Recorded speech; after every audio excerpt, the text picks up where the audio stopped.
Hey everybody, it's Josh Rutledge, your co-host for FearScape Paranormal Podcast. Thank you so much for listening. If you'd like to support us more, please head over to our website, FearScapePodcast.com. There you can click on store and browse some really awesome t-shirts and maybe pick a couple up, or even go to our Patreon page and see how you can support us monthly. We love bringing you awesome content just as much as you like listening to it. Enjoy the show. The following program is presented for entertainment purposes. WCHQ does not necessarily endorse the ideas presented. FearScape is a program that explores the legends and lore around many creepy and scary things. Information is researched and presented in an entertainment fashion and is presented based off of what we found. Legends have a way of changing over time, so beware.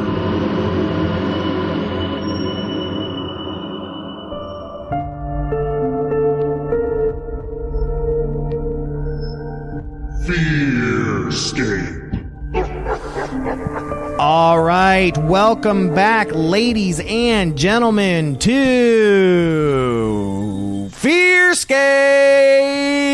Yes, scary Christmas, everybody. Scary Christmas here on 100.9 FM WCHQ, as well as the Destination Nation Network, DNN.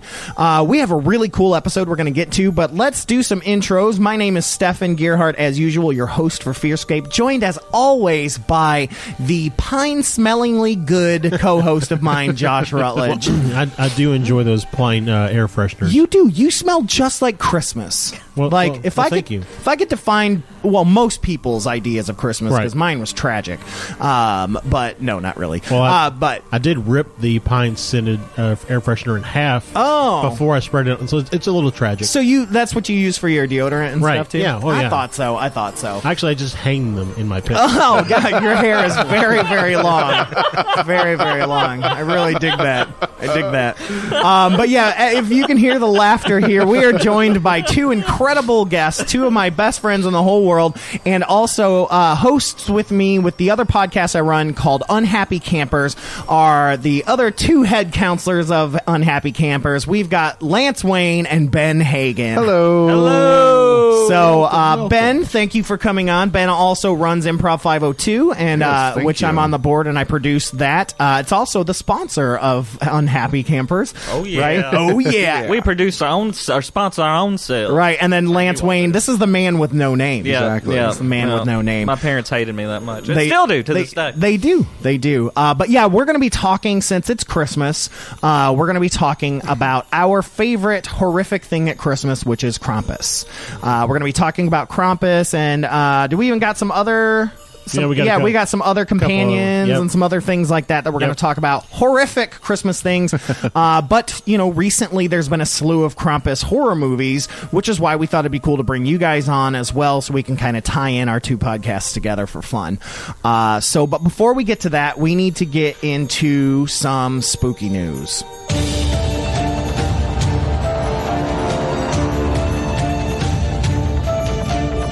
So this week's spooky news comes from 12news.com, I believe out of Arizona, which says, green fireball seen streaking across Arizona sky. This was back about a week or two ago, but I'm just now bringing this up. It basically says, the article starts out by saying, in the latest installment of strange sky stuff happening in Arizona, we bring you a green fireball. And it is true. We've covered so many things. The Phoenix Lights we talked about, and that's just one of many things that they're constantly seeing. Are we sure it wasn't Ryan Reynolds as the Green Lantern? Probably. God. Probably. We should all run for our lives, man. I love that movie. I do too. Thank you very much. Oh, boom. No. That's the real horror story. The only thing I didn't like was the Parallax. Oh, the villain. Parallax? Yeah, I didn't like the cloud thing because they had already done that in the Fantastic Four movie, which I already didn't like Galactus being a cloud. Yeah. Right. So I was like, just give me Parallax. I didn't like the physical embodiment of them through that. I got over that real quick. Oh, how? Anyways, Arizona is no stranger to the strange sky stuff, and ever since those infamous Phoenix lights, social media explodes anytime there's something peculiar in the sky. Now, this green flash in the video makes this seem alien-like or something straight out of the new Ghostbusters Afterlife trailer. But it just seems to appear to be a meteor. Are you bummed? You shouldn't be, because it's still really cool. We like to cover some science stuff. So the video of the phenomenon was tweeted out by Dr. Lucille LaCour, a planetary scientist at the Planetary Science Institute in Tucson. She described the green glowing object as a fireball near Phoenix that was captured on her rooftop camera in Tucson. She hashtagged the tweet with shooting star, and you can see the video if you go to her tweet there. It's, what is that? At CALLICHORE is her Twitter name there. And it says that the fireball is a term used to describe a very bright meteor. This struck across there, like we said. In fact, it makes me think of a couple years back, we were out doing a danger run. Me and my friend Parker and my little brother Dustin and a bunch of us, and all of a sudden there was this blue, just like Smurf blue streak in the sky, and it was a big blue fireball, and we were on danger run, so we're already like scared. We're telling ghost stories, and everyone's just screaming. We're like, what is that? And then, of course, in the news, it was all over the news that it was a meteorite. So this is similar. I mean, it even says a lot of fireballs appear green, so it's not unusual. So, yeah, you never know what you're going to see. Gas is burned at different colors. Right, and depending on what's in it, is it strontium, right? Yeah. So it could be anything like that, depending on what the meteor is made up of. But still spooky, because what if it's not? What if that's just, the whole weather balloon explanation, swamp gas? Yep. I mean, just, what did they say? It was late night, late night test flights or whatever for the Phoenix lights. Get out of here. Get out of here. That stuff that's real, and that's got my dad on it. I'm telling you, he's there. Anyways, that is spooky news. All right, we're going to move right into creepy catch-up.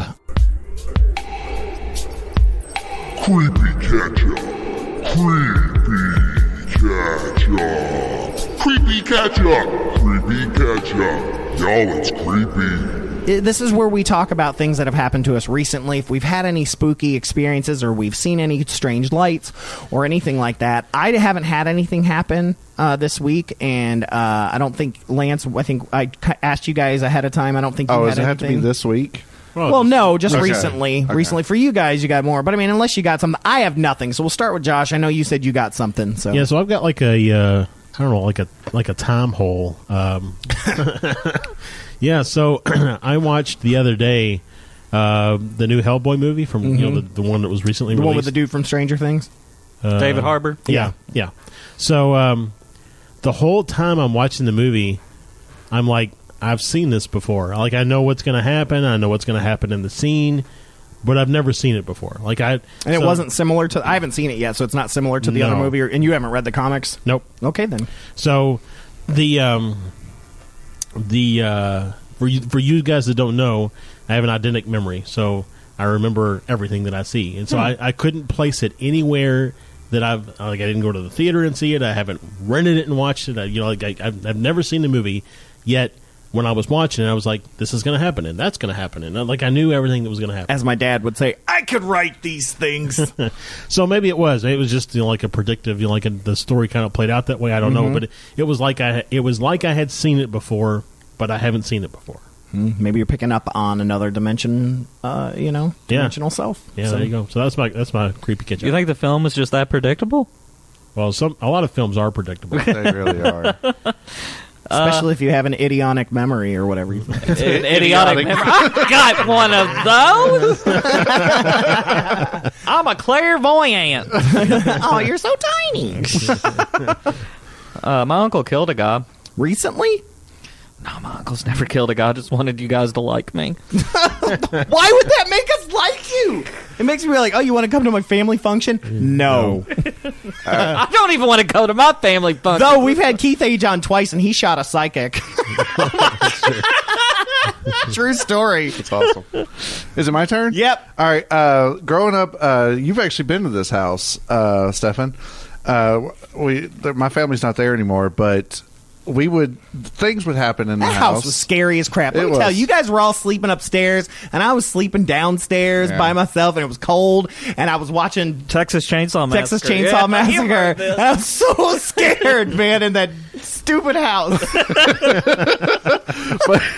But no, like things would happen. Like I remember one time I was asleep and I got woken up by this like little Nerf ball hitting me in the head, and there was nobody in the room.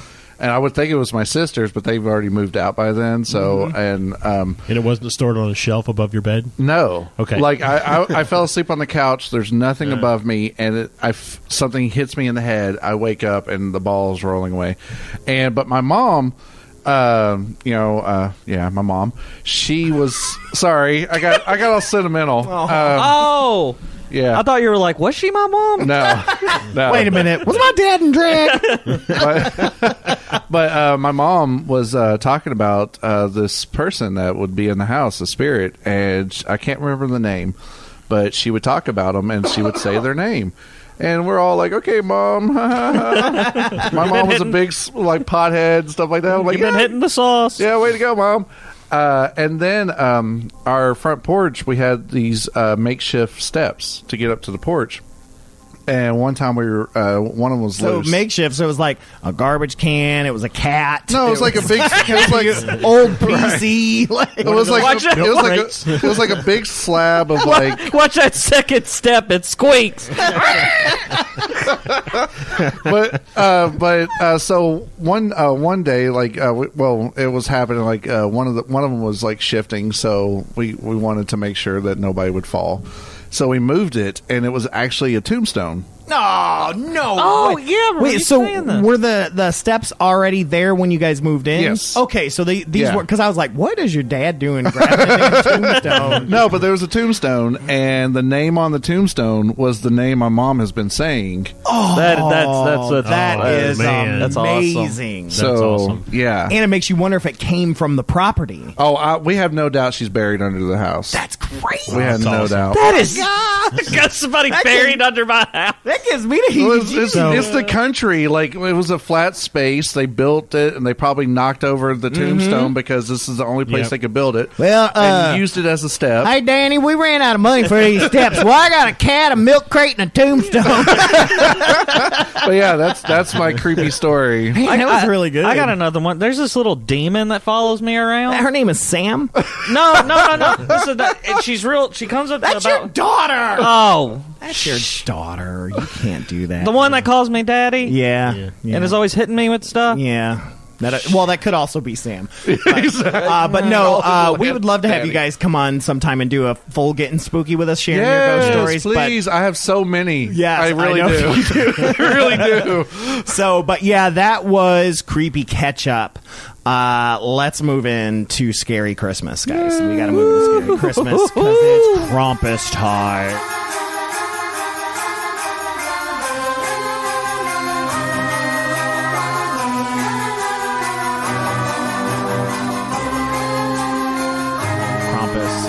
Krampusnacht. Krampus. My brother lives in Germany, and so of course he sent me like pictures of he's in Mannheim and their celebration of Krampusnacht. And I thought you said he sent you pictures of Krampus. Like no, that's my Grampus. That's different. That's my Grampus. That's what we Germans call Grandpa is Grampus. That was a good one. You didn't know that? All right, Josh. The best. Josh, Wow. This is why I wanted these guys on here. All right, Josh, what do we got? All right. Krampus or Krampus, depending on what part of the country or you're from. Krampus, right? Or Krampus, where it's like the guy that comes and crimps your hair. Who crimps your hair? That's why you're the best. I've never had that service done before. That's because you have no hair. You look nice with a Jerry curl or something. You just got pine trees hanging from your pit hair. That's where all the hair is. This is armpit. Boy, you look cute as hell. Yeah, actually, I have had my armpit hair crimped before, so there you go. There you go. It's all I love wavy. this guy, man. That's awesome. All right, so And the kind of origin of Krampus is basically in Central European folklore. Folklore. So this is about silverware. All right, so so in Central European folklore, Krampus is a horned anthropomorphic. There you go. There you go. Big words. Yeah, it's like a $5 word, right? Yep. Figure Can't play that one on Scrabble. It's too big. There's not enough letters in the bag. Figure described as a half goat, half demon. Woo, close to the goat man of Poplick, except for half man, half demon. Well, it's, yeah. I mean, half man, half goat. Yeah. Shout out to Goat Man underneath the bridge. Who, during the Christmas season, punishes children who have misbehaved. Which I already like this concept more in a way than, like, getting a lump of coal. Because, like, especially, like, I was wondering if it was, like, the coal industry that pushed this idea. Because it's like, hey, well, at least you'll be able to help your family stay warm. Well, actually, and I don't think I included it in the research, but there is a story that says that one of the Santa Claus's companions, which we'll get into later, delivers the coal to tell Krampus that he needs to visit that child. Oh. So it's like you get a lump of coal, you're going to get a visit from Krampus. Yeah. Oh, see, I like that better. But yeah, I would have been more scared of Krampus than I would have, here's a piece of coal. I guess I could use it to go draw on the sidewalk. Speaking as a parent, we got it all wrong because, this misconception of you bring your children up, with love. That is a and for the unconditional love and stuff like that. No, you rule your children by fear. That is how you raise a child. God.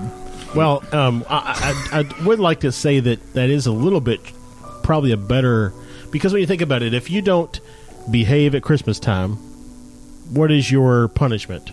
Santa may not bring you a gift. Mm-hmm. Yes. Right? So you may not get a gift. What if your punishment was you're going to get visited by a half man, half goat, half demon who's going to drag you to hell or eat you, one or the other? Instead of Elf on the Shelf, there needs to be Krampus on the shelf, and I guarantee you're going to listen to Krampus on your rumpus, right? Am I right, guys? I was trying to. Am I right? Oh, that's why you're the best.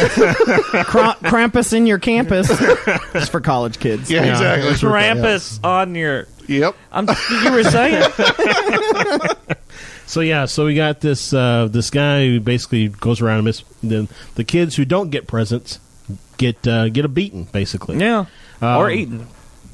Yeah, so the eaten and eaten.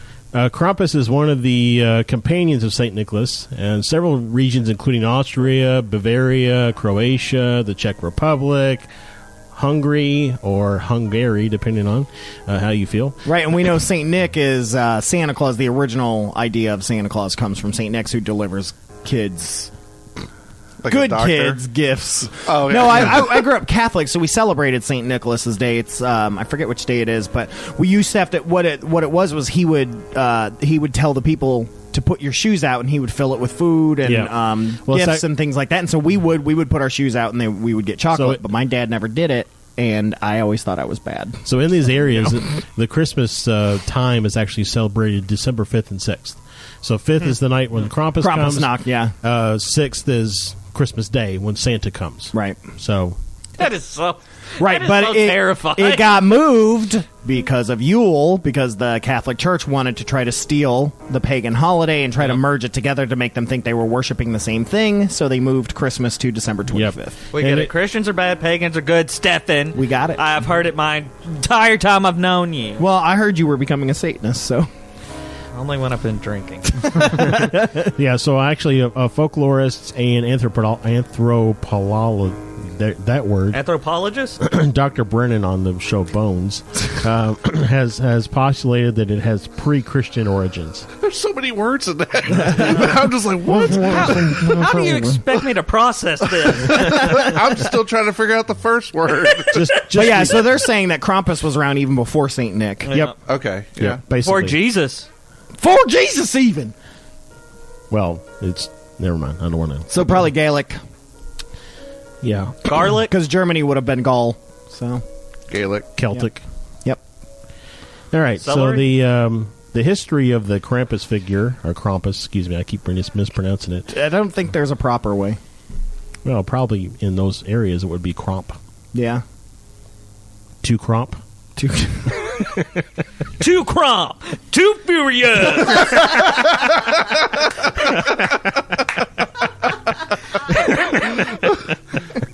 All right. We've made it through a paragraph, guys. Yeah, that's why you're the best. Yeah. Thank you. Oh, man. Thank you, Krampus. The Alpine Traditions, a brief article discussing the figure published in 1958 by Maurice Bruce. There seems to be little doubt as to his true identity, for in no other form is the full regalia of the horned god of the witches so preserved.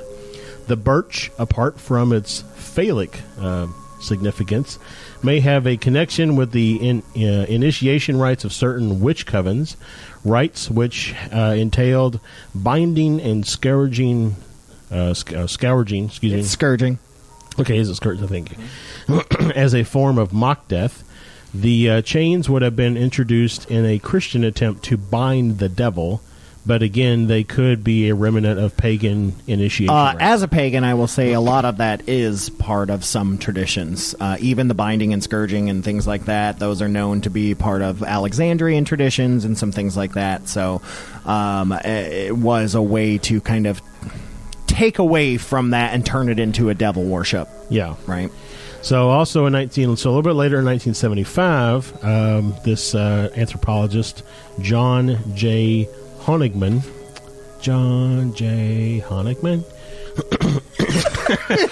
I was going to come in with that. Glad somebody said. Here, I got this one. So John J. Honigman wrote that the St. Nicholas festival we are describing incorporates cultural elements widely distributed in Europe, in some cases going back to pre-Christian times. St. Nicholas himself became popular in Germany around the 11th century. The feast dedicated to this patron of children is only one winter occasion in which children are the objects of special attention, others being Martinmas in the Feast of the Holy Innocents and New Year's Day. Masked devils acting boisterously and making nuisances of themselves are known in Germany since at least the 6th century, while animal masked devils combining dreadful comic antics appeared in medieval church plays. A large literature, much of it by European folklorists, bears on these subjects. Austrians in the community we studied are quite aware of heathen elements being blended with Christian elements in the St. Nicholas customs and in other traditional winter ceremonies. They believe Krampus derives from a pagan supernatural who was assimilated to the Christian devil. So there you go. Yeah. Heathens was a race of people that practiced pagan practices, which is why you get called a heathen, because they were a very poor group of people, which is also where that term fits into it. Wow. Did not know that. I do, because my dad called me a heathen my whole life, and then I looked it up one day. You heathen? Yep, that's about right. All right, so the Krampus figures persisted, and by the 17th century, Krampus had become incorporated into Christian winter celebrations by pairing Krampus with Saint Nikolai. Countries of the former Habsburg Empire have largely borrowed the tradition of Krampus, accompanying St. Nicholas on 5th December from Austria. So in recent years, the myth that Krampus was the son of Hel, Norse goddess of the underworld, has been popularized on the internet, even appearing in articles in National Geographic and Smithsonian magazines. Those guys are legit.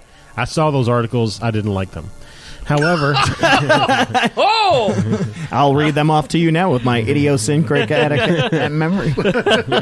Trouble in paradise, people. did you say idiosyncratic Vatican memory? I don't know. Okay. You should remember why you asked us. However, this connection is likely the invention of the American fantasy artist and author Gerald Brom, whose 2012 novel Krampus, the Yule Lord, features Krampus as the main protagonist. The same idea also appeared shortly afterwards in 2 online games by the Norwegian games producer Funcom. So, basically it's saying that the whole thing of Krampus being the son of Hel is bullharky. Well, it makes sense to me because the very first movie that came out for Krampus came out in 2013. It was a direct-to-video, so I wonder if that was inspired by that book. Like, that's kind of... Because that's when it sets off. 2013 hits, and then there's like... 15 movies. Yeah. When did the League the television show, they had an episode where Taco played Krampus. Yes, and then after that is when I saw the boom of all the movies. Yeah. So I give like a lot of credit to that show because I really never saw anything about him. So that would have been 2012. Yeah, When he A was Krampus Carol. And Krampus made an appearance in the show Grimm. He Yes. did. He was Yes. played by Derek Mears. Yep, I remember Jason. that. It was in some cartoons as well, of course, like Venture Brothers and Scooby-Doo and Hotel Transylvania and stuff. But that was like when I was told what we were going to be talking about, I automatically thought of The League because that's the first time I ever heard of it. I think Grimm for me, it was either Grimm or Supernatural because I know he was also in a third season of Supernatural. So it was either then or Grimm. I don't remember which one made me go, oh. The 2015 film for me because I mean I'd heard about it I guess before like when the time frame you all are talking about is probably when it started to pick up steam because that's when I started seeing more stuff on the internet about Krampus and I started getting interested in this because I'd never heard about him, and me being a hater of Christmas and a lover of monsters. Bah humbug. Yeah, but like that's I was like, man, this is really cool. And then I heard, they're making Universal's making a film of this, and then so I always connected with that film, the best one. Yeah, so basically everybody liked Krampus up until 1932 when Oh yes, so yeah. in an election in Austria they said Krampus is banned. Oh, man. And so it went away. And actually, in the 1950s, the government distributed pamphlets titled Krampus is an Evil Man. Krampus is like you really need a pamphlet to tell you that this creature is evil. Well, you really need somebody to... Is he, though, or is he just doing his job? He's just misunderstood. Yeah. It's like, is Frankenstein's monster evil? No. There you go. Is Freddy Krueger evil? Yes. Well, You can't dispute that. I know. You know the whole thing about the the assimilation of Krampus into the Christian beliefs and all that kind of stuff. It kind of makes sense that they would try to, I don't know, get people from not focusing so much on Krampus, right, and focusing more on St. Nicholas and the Christian side and all that kind of stuff. Well, it's like there's if you'll remember VeggieTales back in the day. Oh yeah, and that song about the bunny that they did, and it was all about this guy who worshipped the bunny, and it was this great song. Well, all the kids were singing the song. It was like, the bunny, ooh, I love the bunny. I don't love my mom or my dad, just the bunny. And kids are singing this song, and parents were getting mad. But it's because that was the bad guy's song. So in later editions, they had to rewrite it. To take that line out. To take the lines out that talked about loving this bunny more than God and parents and stuff. Yeah. Like, silly. I mean, did these people not realize that children feared this creature? They weren't celebrating him. Yeah, but when Christmas time, you shouldn't have fear. You should be embracing the spirit of Christmas, which is what since Christmas Carol, it's that's a bunch of bull. Well, I'm not disputing that, but that's why. Yeah, Christmas Carol popularized that idea of you should be good and generous and happy, and but let's be honest, Christmas Carol's a little frightening too. It is. It's a ghost story. Yeah, Ghost of Christmas Future. Well, whatever. And around this time, actually in the 50s and stuff, there were pretty common secular greeting cards featuring Krampus. Oh yeah, I've seen a couple of them. So it's like Krampus is on there and he's like have a scary Christmas and all this kind of stuff. Yeah, now it's just in S&M circles because he's got his whip and all that stuff. Anyway, so what's he look like, John? I needed to be clean for this program. He needed binded and scourged. So the appearance, he is hairy, usually brown or black. Has cloven hooves and horns of a goat. His long pointed tongue lolls out, and he has fangs. Also saw another description, or even an image. He has 1 foot that's human hooved and 1 foot that's human. Yeah, I saw that too. That's an imbalance. Yeah. It's asymmetrical, His back has to kill him. That's very the island of Dr. Moreau. Yeah, it must be hard buying shoes. Yeah, well, maybe he's to blame, Dr. Moreau. Yeah, horseshoes and regular shoes. Yeah, thanks for elaborating on that. You're welcome. This is a really quality Like, show. does he have to buy both shoes? Yeah, Oh I'm yeah, sure, yeah. Oh yeah. I mean, I've always wondered that about someone that only has one leg. It's like, do you guys have to buy both shoes? I guess you do. And I feel like I worked at Shoe Carnival for a while, and I feel like we had something like that happen, and we're like, you have to buy both. I mean, I'm sure that when they sell them in pairs, what are you going to do with the other one? Yeah, I don't know. Give it to the Display. guy that comes in that has the other. Yeah. What's the You could do likelihood of that display. happening? Yes, thank you. A display, exactly. Okay. Ooh. You're That's why welcome. we keep Ben around. All these great ideas Yeah. bubbling out. So Krampus carries chains, thought to symbolize the binding of the devil by the Christian church. Also, Hellraiser. Yeah. I've never thought of that. He thrashes the chains for dramatic effect. Ching, ching, ching, ching. Hey, y'all. I'm coming to get you. Ching, ching, ching, ching. You made bad. Ching, ching, ching, ching, ching. Look out, y'all. You sound like the creepy guy off of Family Guy. Yeah. We're going to drag you around this building, Freddy Krueger. We're going to attach you to the chain. That's off the new one, the remake. So what's interesting is that Krampus carries chains, and Marley, the Ah, yeah. Mm-hmm. Yeah. Mankind should have been my business. Mick Foley? That was stupid. Edit that out. No. so the chains are sometimes accompanied with bells of various sizes, So that we can be Christmassy. well, or so we can hear him coming, right? Yeah, yeah. Yeah, I guess he wants to Build give you a fear. fighting chance. Yeah. Well, it could also, hey, in a way, it could also be tricking the children into thinking it's Santa Claus. Yeah. It can also, so a lot of the fear is the building up to the fear, right? Mm-hmm. So just that you hear, you got a lump of coal, Krampus is coming, you hear the chains, you hear the bells, it's like, what are you going to do? Run and hide, Yeah, yeah, like a So basically, slasher what movie. he's saying is that we need to get like a pit bull and put a chain around, like a chain leash around it, and some bells, and put it at some German guy's house, like on Krampusnacht. Why does it have to be a pit bull? Because they got a big neck. Well, but that's really bad for all That's the people really who derogatory. like That's to- not just was a fat Yeah, neck. I really want to know why why a that pit dog? bull? They got a good bark. But I mean, if I put a Chihuahua there, its head's just gonna drag on the ground. I can't even with You you need right a now. thick neck. they get a bad rap. They do. You're not helping. I like. Exactly. Well, Well, then that's why are true. you giving them crap? I'm not. Why are you giving them This is crap? why I want to use them. That's true. You can adopt a lot of them and just terrorize. Thank you. tons of Terrorize people. Yeah. Germantown and Schnitzelberg. Yeah, so on Make from me that, want to puke. of more pagan origins are the Rutin, or the bundles of birch branches that Krampus carries with him. He occasionally swats children. Ah, the original Switch. Yep. Yeah. When you were you ever told to go out and pick a switch off the tree? I'm from the city, so no, I never did, but I knew about it. They didn't have trees in the city. My parents still make me do it. I believe that. So one time my dad told my brother to go pick a switch off the tree. And he came back with He came back with a branch like 3 inches wide, and was like, if I'm going to get beat with something, I don't want it to, at least when he swings this, it won't make as much contact. I guess I don't know. Yeah. Switches hurt really bad if you ever got. Yeah, they always say don't get the small ones. Yeah. Yeah, the small ones hurt. So, anyways, the branches are replaced with a whip in some representations. Sometimes Krampus appears with a sack or a basket strapped to his back. This is to cart off evil children for drowning, eating, or transport to hell. Yeah.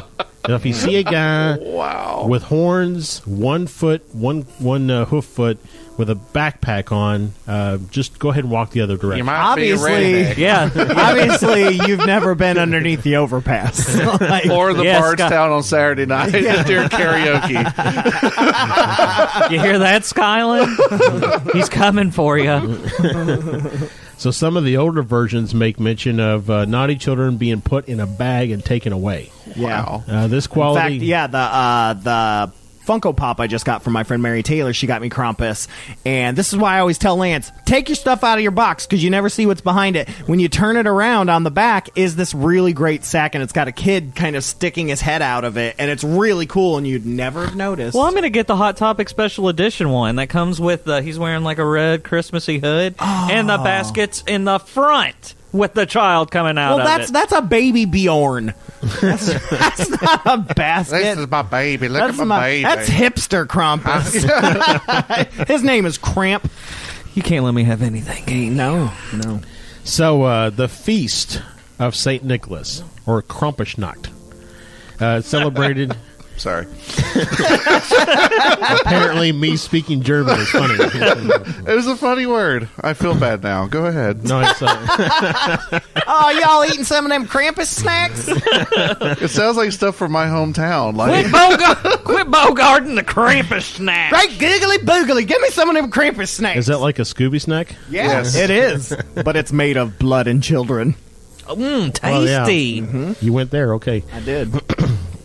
So, he went there. Oh, God, you should hear this guy. On the preceding evening of 5th December, Krampus Night, or Krampusnacht,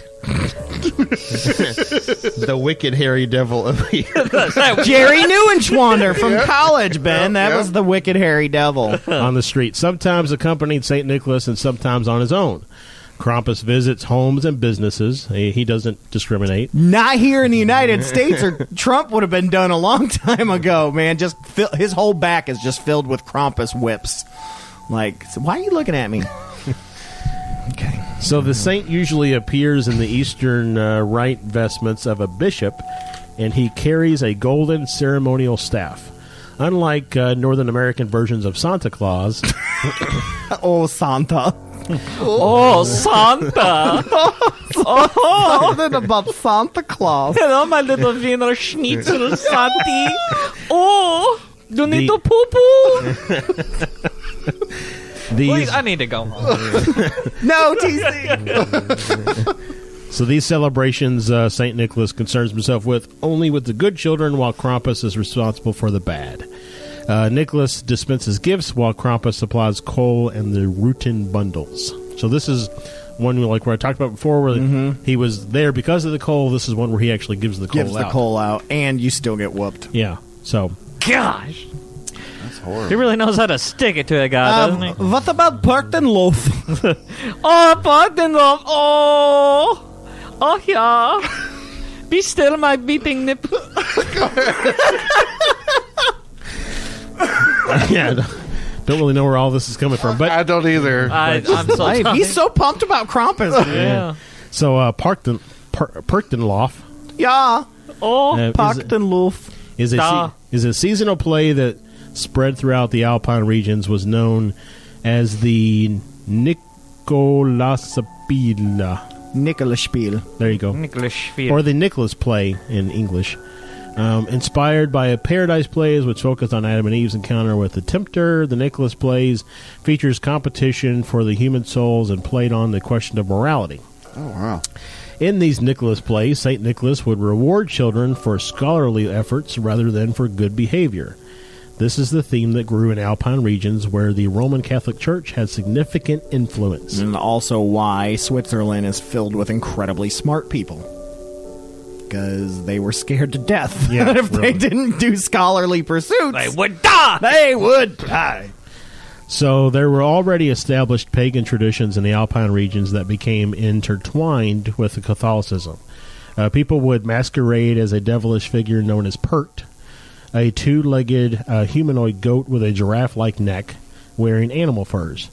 People wore costumes and marched in processions known as Perchtenlaufs, which are regarded as early form of the Krampus runs. So Perchtenlaufs were looked at with the suspicion by the Catholic Church and banned by some civil authorities. Of course. Due to sparse population and rugged environments within the Alpine region, the ban was not effective or easily enforced, rendering the ban useless. Eventually, the Perchtenlauf, inspired by the Nicholas plays, introduced St. Nicholas in his set of good morals. The Pert transformed into what is now known as the Krampus and was made to be subjected to St. Nicholas's will.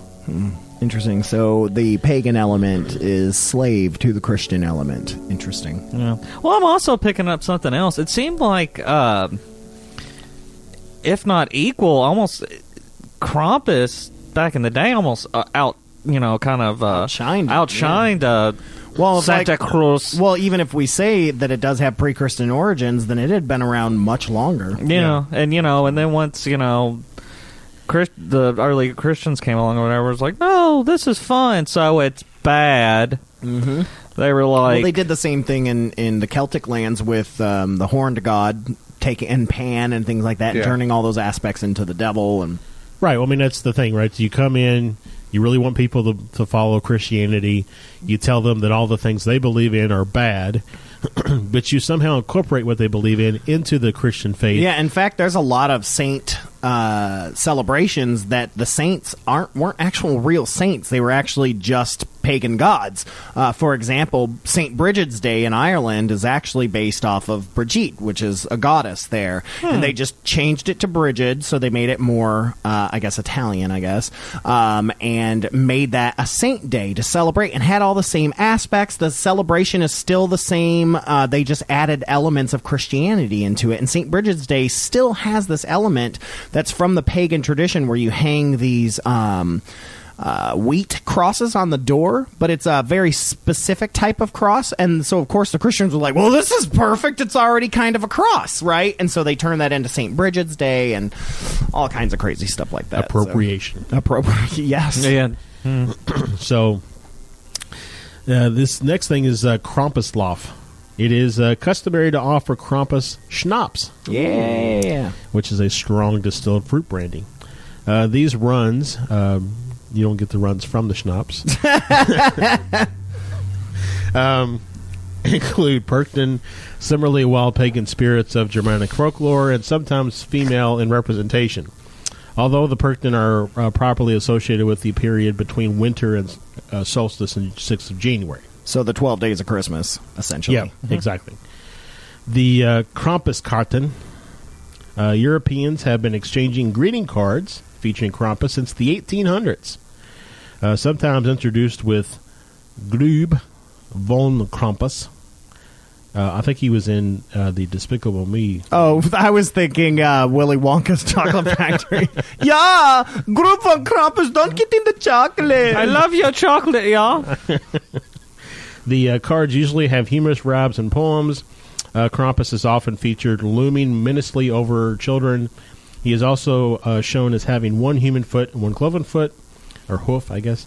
In some, Krampus has sexual overtones. He is pictured pursuing buxom women. Ooh, yeah. I've never.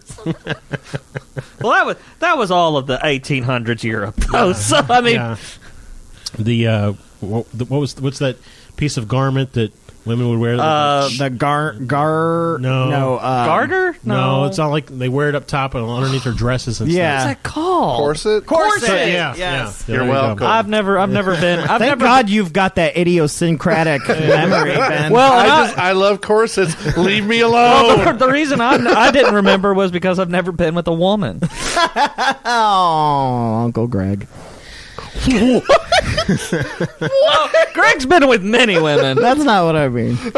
So Krampus in the cards has changed. Older versions have a more frightening Krampus, while modern versions have a cuter, more Cupid-like creature. Krampus has also adorned postcards and candy containers. Yeah, I would love to collect some of those old ones from the 1800s and stuff. That'd be neat to kind of have some of those. Well, the other day I actually came across on the internet, like the typical, you get them at the dollar store. Don't keep going. But, you come across some of the little chocolate Santas and the aluminum foil, wrapping or whatever. Well, they have ones of those of Krampus. Same Really? exact thing. Oh, yeah. wow. I thought those looked kind of cool. Sorry, whenever you speak, I don't know if you're going to be serious or not. So. Oh, I never know if I'm going to be serious or not, to be completely honest with you. But, so we got some regional variations here. In Styria, the root and bundles are presented by Krampus to families. The twigs are painted gold and displayed year-round in the house, a reminder to any children who has temporarily forgotten Krampus. That's like fraternities that hang the paddle. The paddle on the wall. Yeah. In smaller, more isolated villages, the figure has other beastly companions, such as the antlered wild man, and St. Nicholas is nowhere to be seen. Good. These Styrian companions of Krampus are called Schabmaner Reuben. I guess that's what I'm going to go with. A toned-down version of Krampus is part of the popular Christmas markets in the Austrian urban centers, like Salzburg. In these more tourist-friendly interpretations, Krampus is more humorous than fearsome. In Cave del Pradel, in northern part of Udine province in Italy, an annual Krampus festival is held in early December, just before the sun sets. The Krampus come out from an old cave and chase children, boys but also adults, punishing them with strokes to the legs. To satisfy the anger, the children and young people must recite a prayer. It's not messed up at all. No. It's just good old-fashioned fun. It just sounds like a Catholic school. Yes. Yes. So there is actually, in the U.S., there's the Dallas Krampus Society Walk, I guess. Yeah, that's what you're starting to see a lot more of, are these walks and actual runs as well. Like, you know, they had one down at the Highlands last year. Didn't they? Yep. I don't know if they had it this year though. Yeah, I don't know. Yeah. So the similar figures are recorded in neighboring areas with Austria, Bartle, Nigla Bartle, Bartle. A lot of use of the word Bartle. In these Also known as Bartles and James. That's why you're the best. are used in the southern part of the country. In most parts of Slovenia, whose culture was greatly affected by Austrian culture, Krampus is called Perkelj. That looks good. Is one of the companions of Miklav, the Slavonian form of St. Nicholas. In many parts of Croatia, Krampus is described as a devil wearing a cloth sack around his waist and chains around his neck, ankles, and wrists. As a part of the tradition, when a child receives a gift from St. Nicholas, he is given a golden branch to present his good deeds throughout the year. However, if the child was misbehaving, Krampus will take the gifts for himself and leave only a silver branch to represent the child's bad acts. I love that idea. I'm in full emotion of that idea. So you just take the gifts and leave a branch instead? Yes. I don't. Even though I wouldn't want any of my child's toys because they're all JoJo Siwa and. Go. So the companions of Krampus. Yes, this is what I wanted to get to, because so far it seemed like Krampus is just St. Nicholas's companion. Yeah. So this is actually, Krampus is considered a companion of St. Nicholas. So all these folks are kind of listed out as the companions of St. Nicholas and Krampus, I guess. So you have the old woman, and actually these first two were originally listed as two different things. But in doing some research and some reading, I'm actually thinking that they're one. So you have the old woman, and I've accompanied that with Perkta. In some descriptions, Perkta has two forms. She may appear either as a beautiful and white as snow like her name, or as elderly and haggard, and that's why I included them together as one companion. So in many old descriptions, Perkta had one large foot, sometimes called a goose foot or swan foot. Grimm, the same as Grimm tales and stuff, thought the strange foot symbolized her being a higher being who could shapeshift into animal form. He noticed that Bertha with a strange foot exists in many languages: Middle German, French, Latin, Italian, and there's even an epic poem in the Italian area. It is apparently a swan maiden's foot, which, as a mark of her higher nature, she cannot lay aside. And at the same time, the spinning woman's playfoot that worked the treadle.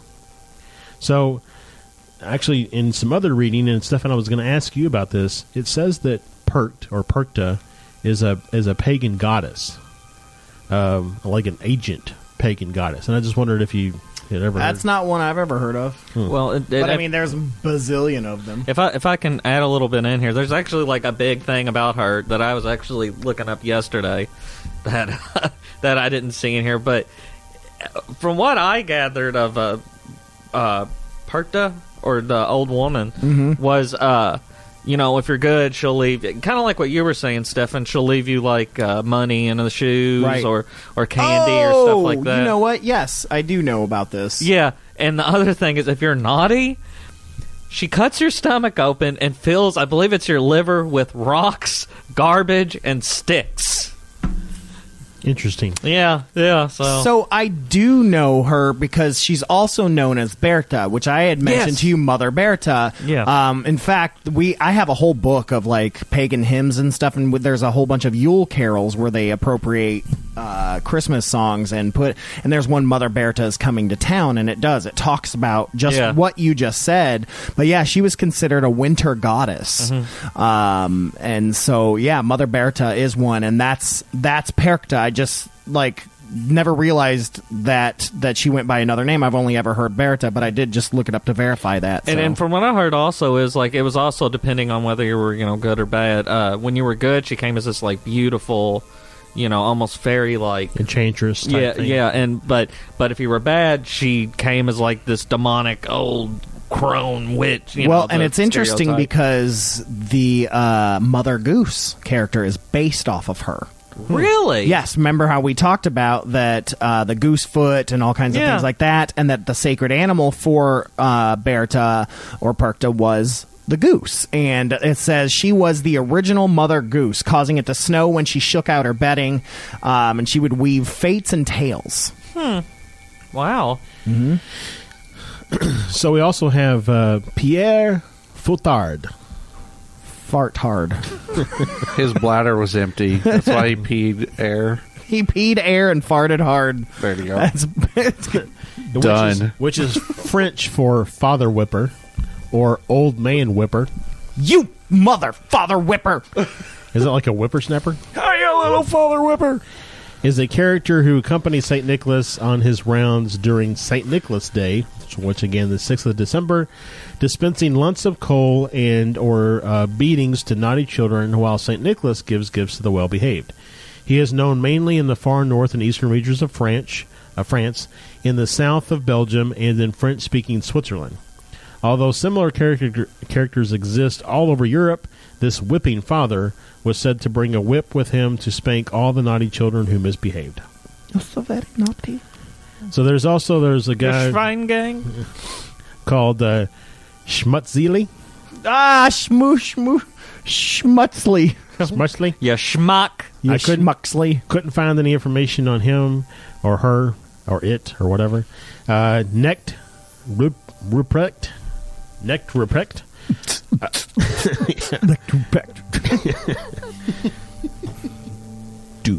Du hast nichts. So.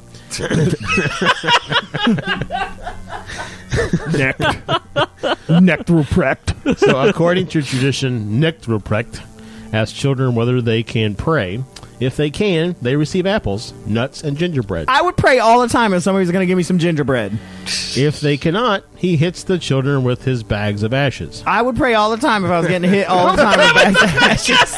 Dear God, please make this man stop hitting me with a bag of ashes that he stole from my nanny's ashtray. How much ashes does it take for it to actually start hurting? I know. And what kind of well, if it's like human ashes, there's bits of bone in there and all kinds of crazy stuff. Maybe it's ash from the Evil Dead. Yeah, it's literally ash from the Evil Dead. I realized how stupid that was while I was saying it, so that's a new for me. Don't worry, I won't edit it out. Oh, God. So he, in other versions of the story, Necht Ruprecht, Rumpelstiltskin, gives naughty children gifts such as lumps of coal, sticks, and stones, while well-behaving children receive sweets from St. Nicholas. Yeah, well, sticks and stones may break my bones, but lumps of coal will never hurt me. But a bag of ashes will. Oh, yeah, especially if there's teeth in there.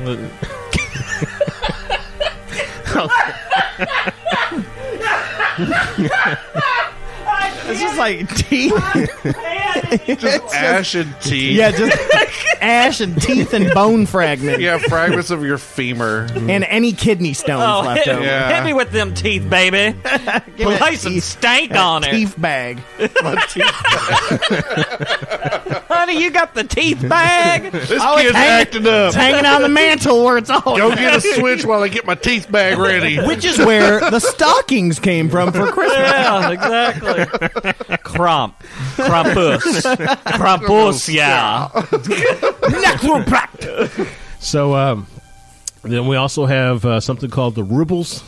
Couldn't find any information on him or her or it. Hans Strapp.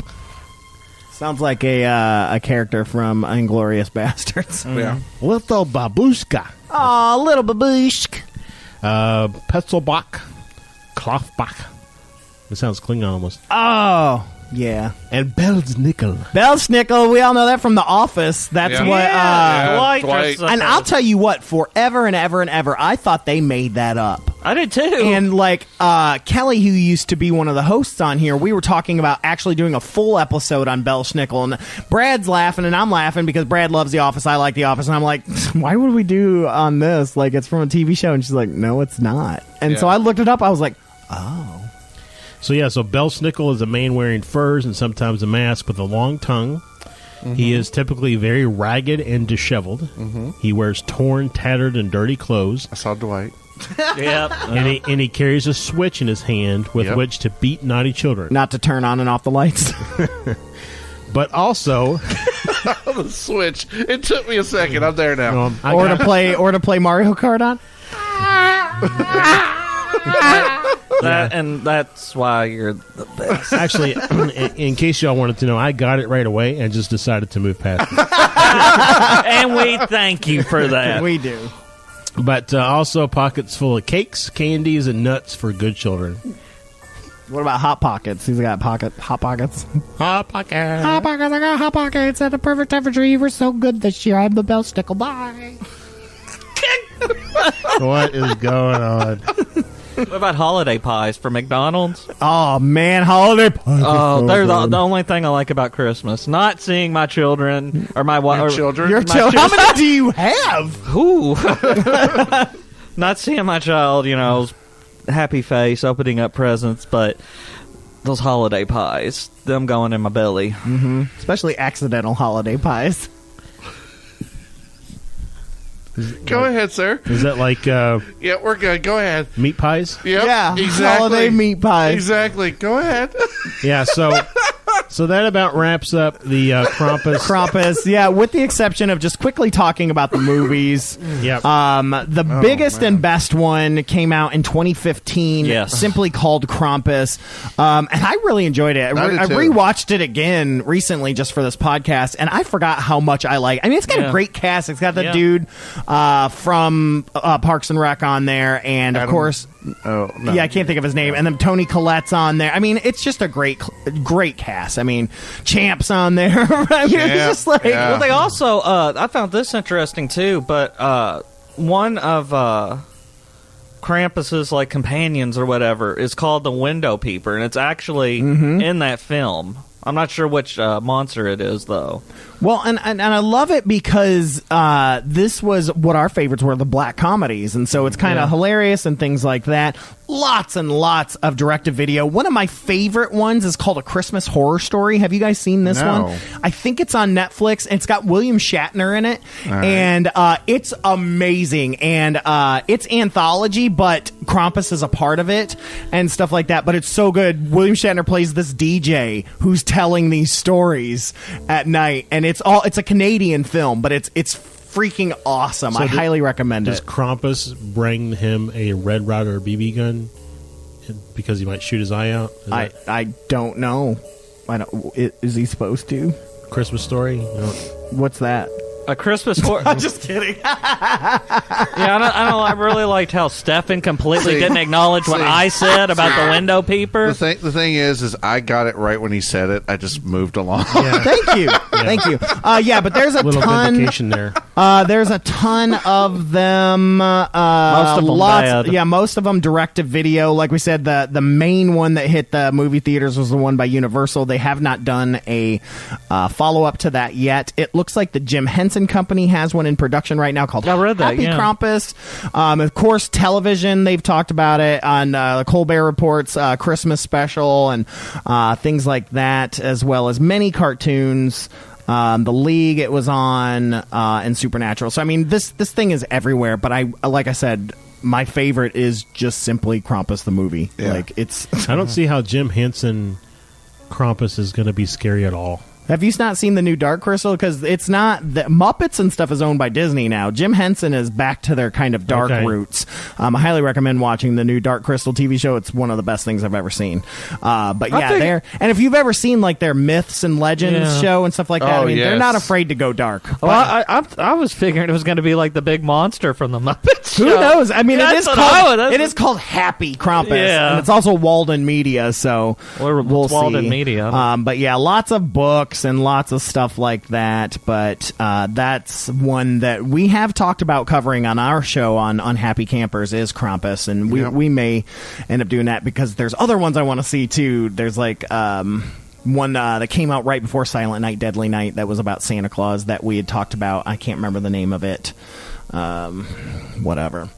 But sorry. Who cares? We talk about a lot of movies. We talk about a lot. But yeah, so yeah, that's Krampus. So thank you guys so much for coming on. Absolutely just a blast.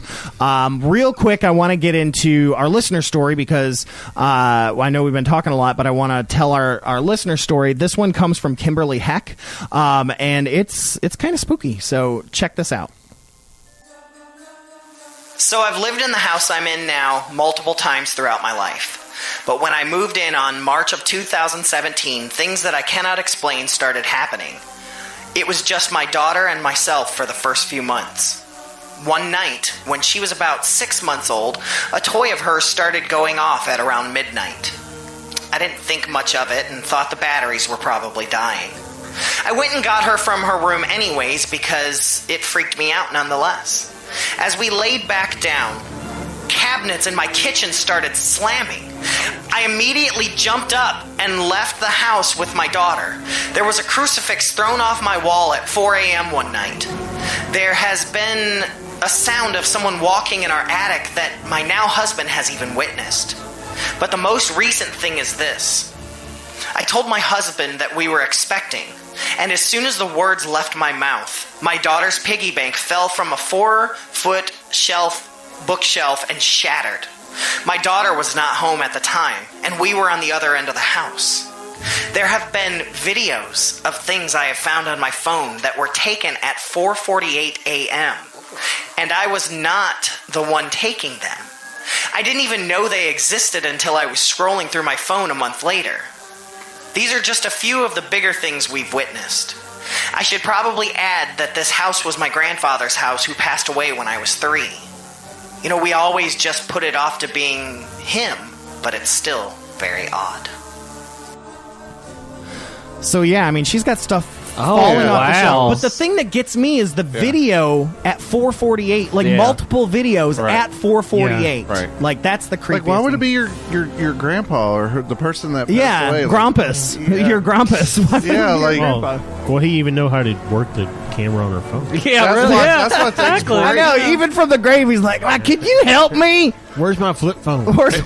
He's always just hitting buttons. He doesn't know he's taking pictures. When you were first reading it, I was thinking, because the thing about the toy coming on, I was like thinking, lady, that is a small child's toy at 3 o'clock. They do that, but then it went right to the piggy bank falling off. Yeah, the shelf. I was like, oh God. There's just a lot of stuff. But yeah, that's our listener story. You guys can send in your listener stories to us at fearscapepodcast@gmail.com. Send those to us at any time or find us online at FearScapePod on Instagram or Twitter or even Facebook.